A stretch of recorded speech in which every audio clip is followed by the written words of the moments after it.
Et si je te disais que ceux qui veulent te tirer vers le bas aujourd'hui sont peut-être les mêmes qui te les feront demain? Ce que je veux te dire peut changer ta manière de voir les moqueries, les rejets, puis même la douleur. Alors écoute bien. Il était une fois un petit éléphant, capturé très jeune et attaché avec une simple corde à un piquet. Au début, il tirait de toutes ses forces. Il voulait fuir, il voulait être libre, mais il était trop petit pour assez fort. Les jours passent, les mois aussi, puis les années. Et tu sais ce qui est tragique? Même devenu grand forêt capable de détruire son piquet en un seul coup, il ne l'a plus jamais essayé. Pourquoi? Parce qu'il a cru que ce qu'il n'avait pas pu faire hier ne le pourrait plus jamais. Mais imagine une seconde qu'un jour, un coup de vent renverse ce piquet. Les éléphants se rendent alors compte qu'il a toujours eu la force depuis longtemps. C'est juste qu'il avait oublié de réessayer. Cette histoire, c'est toi. C'est nous. Parfois, ce qu'on croit être un obstacle est juste là pour réveiller notre puissance.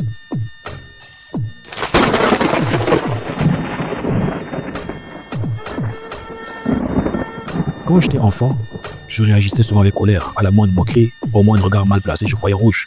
Mais avec le temps, j'ai changé de regard. Un jour, je me suis posé cette question. Et si les gens qui me rabaissaient étaient en réalité mes coachs déguisés? Alors j'ai changé de stratégie. Au lieu de répondre par la colère, je répondais par l'action. Quelqu'un se moque de moi, je le prenais comme un défi, je travaillais, je progressais, je montais. Et un jour, c'est moi qu'on applaudissait.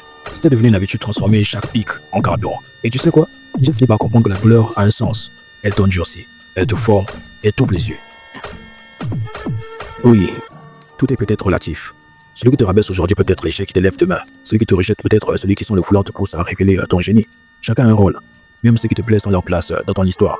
Alors n'oublie jamais ça. Le rejet n'est pas la fin, c'est une direction. La moquerie n'est pas un mur, c'est un miroir. Et parfois, il faut juste le recoller pour mieux voir qui tu es vraiment. Continue d'avancer même blessé, même seul, même incompris. Quand c'est souvent dans les silences qu'on fabrique les plus grandes victoires. Et retiens bien ceci. On se construit pas malgré les coups. On se construit grâce à eux. Si ce message t'a parlé, partage-le à quelqu'un qui en a besoin. Et n'oublie pas, ce n'est pas la douleur qui t'arrête. C'est la manière dont tu l'as traduit. À toi de choisir ce que tu fais avec ce qu'on t'a fait. C'était Testaké.